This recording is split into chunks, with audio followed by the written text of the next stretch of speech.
नमस्कार, मैं हूं संगीता राय। पूर्वांचल एक्सप्रेस न्यूज के इस वेब पोर्टल में आपका स्वागत है। आइए देखते हैं हमारे संवाददाता राम सकल यादव की यह विशेष रिपोर्ट।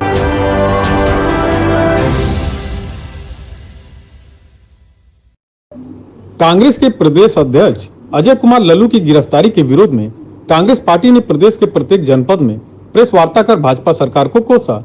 आजमगढ़ नगर के पार्टी कार्यालय पर आयोजित प्रेस वार्ता में कांग्रेस पार्टी के जिलाध्यक्ष प्रवीण कुमार सिंह ने कहा कि प्रदेश अध्यक्ष अजय कुमार लल्लू जी की जमानत याचिका खारिज कर दी गई है, लेकिन उन्हें न्यायपालिका में पूरा विश्वास है, लल्लू जी को अवश्य इंसाफ मिलेगा। उन्होंने कहा कि उत्तर प्रदेश कांग्रेस कमेटी अजय कुमार लल्लू जी की गैर कानूनी तरीके से की गई गिरफ्तारी के खिलाफ महाअभियान चलाएगी।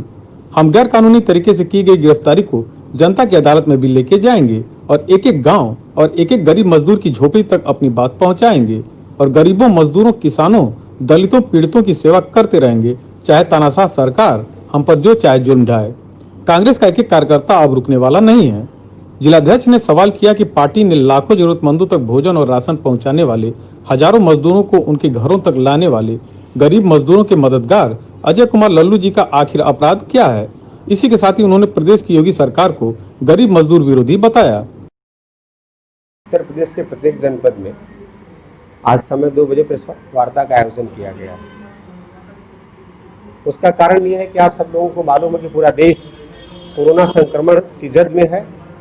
लॉकडाउन पिछले 2 महीनों से जारी है और ऐसे में जो मोदी जी की अपील थी, पहले भी कई बार कहा जा चुका है कि मोदी जी की अपील जो थी, वो अपील हमारे देश के प्रधानमंत्री की ये थी कि इसमें राजनीति करते हुए हम सब लोगों के एक साथ एक सूत्र में बंध करके ज़रूरतमंद की सहायता करनी, लॉकडाउन का पालन करना है। कांग्रेस पार्टी के हमारे शीर्ष नेतृत्व में श्रीमती सोनिया गांधी जी, प्रियंका गांधी जी, राहुल गांधी जी ने भी हम लोगों को निर्देशित किया कि आप लोगों को लॉकडाउन का पालन करते हुए लोगों की सेवा करनी, लोगों के साथ खड़े होना है।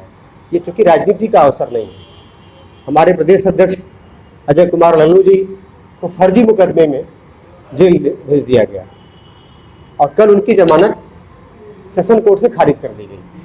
आज प्रेस कॉन्फ्रेंस का उद्देश्य है कि उनकी जो सेशन कोर्ट से बेल खारिज की गई, उसका हमको दुख तो जरूर है, लेकिन इस न्याय पर, कानून पर हमको पूरा भरोसा है। दुख इस बात का है कि खारिज कर दी गई इसलिए नहीं, लेकिन जो धाराएं लगाई गई वो फर्जी धाराएं लगाई गई। हम इस जिले के लोगों से, इस प्रदेश के लोगों से पूछना चाहते हैं, आम तक ये बात पहुंचाना चाहते हैं कि क्या सेवा करना अपराध है।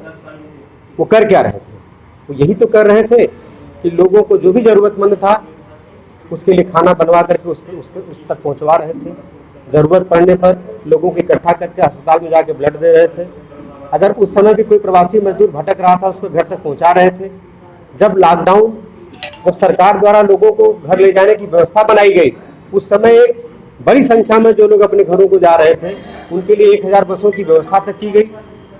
उन बसों की व्यवस्था करने में सरकार ने जो रवैया अपनाया, वो रवैया कितना निंदनीय था, कितना दोषपूर्ण था कि जिसको आप सब लोग समझ सकते हैं। तो आज हमारा सिर्फ ये कहना है कि हमको अपने देश के कानून पर, अपनी न्यायपालिका पर पूरा भरोसा है, लेकिन जिस तरीके से देशपूर्ण तरीके से कार्रवाई योगी सरकार ने की है, उससे साबित होता है कि योगी सरकार ये नहीं चाहती कि देश का कोई भी स्वयंसेवी संगठन, कोई भी राजनीतिक दल किसी भी पीड़ित व्यक्ति के साथ खड़ा हो, किसी पीड़ित व्यक्ति की मदद करे। अगर इसी तरीके से मुकदमे जारी रहेंगे तो क्या कोई राजनीतिक दल, कोई स्वयंसेवी संगठन, उसमें क्या संदेश जाएगा? आने वाली पीढ़ियों में क्या संदेश जाएगा? आज आपके माध्यम से मैं जिले की जनता को बताना चाहता हूं कि अजय कुमार लल्लू ने जो किया वो हर राजनीतिक दल की जिम्मेदारी है, उसे करना चाहिए और हमारे वो आदर्श हैं, हमारे वो मार्गदर्शक हैं। उसी क्रम में आजमगढ़ में जितनी मेरी क्षमता है, उस क्षमता से मैं भी सहयोग लोगों की कर रहा हूँ। रहा सवाल योगी सरकार की, योगी सरकार यह साबित कर रही है कि गरीब विरोधी सरकार है, श्रमिक विरोधी सरकार है, वो दमन कर रही है। हम उसके दमन से डरने वाले नहीं हैं। इस पूरे मामले को हम गांव तक जाएंगे। हर प्रवासी मजदूर जो बाहर से मजदूर आया हुआ है या जो यहाँ पर मजदूर है, वो परेशान, उसकी परेशानी में और दूनी गति से हम उसकी सेवा करेंगे, उसके सहयोग में लगेंगे। हम एक एक झोपड़ी तक जाएंगे, उसको बताएंगे कि प्रदेश की सरकार आपकी सेवा करने वाले, आपके सहयोग करने वालों का दमन कर रही है।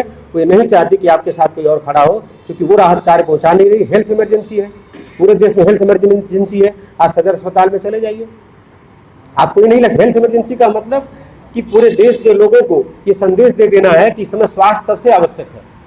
स्वास्थ्य के अलावा हमें कुछ और नहीं सोचना है। जब आपको सिर्फ एक बिंदु पर केंद्रित होना है, स्वास्थ्य पर, उसके बावजूद भी स्वास्थ्य व्यवस्थाएं चरमरा रही हैं। एक कोरोना पेशेंट को देखना, 108 कोरोना पेशेंट, 119 आपने बताया, 119 कोरोना पेशेंट है, उनको आप कायदे से ट्रीटमेंट उनका नहीं कर पा रहे हो। आप फॉर्मेलिटी के तौर पर सिर्फ कुछ जगहों पर को सीज करके उसको प्रेस रिलीज कर दे रहे हो ताकि आपका संदेश जा सके कि आपने ये कार्य किया। लेकिन उनके साथ जो व्यवहार हो रहा है, अभी डॉक्टर साहब का, चूंकि उनका अभी नहीं आया होगा, RR श्रीवास्तव जी ने बताया कि किस तरीके से अमानवीय व्यवहार उनके साथ किया जा रहा है। मैं समझता हूँ ये निंदनीय है। हमारे देश के लोग संकट के दौर से गुजर रहे हैं। हम सब की जिम्मेदारी है कि हम लोग एक हो करके उनकी सेवा करें, उनको सहयोग करें और उनको अकेले न छोड़ें। लेकिन ये सरकार ऐसा नहीं चाहती। सरकार सेवा करने वालों को जेल भेज रही है। हम इसके लिए लड़ेंगे, इनकी दमनकारी नीति का पूरा विरोध करेंगे। और हम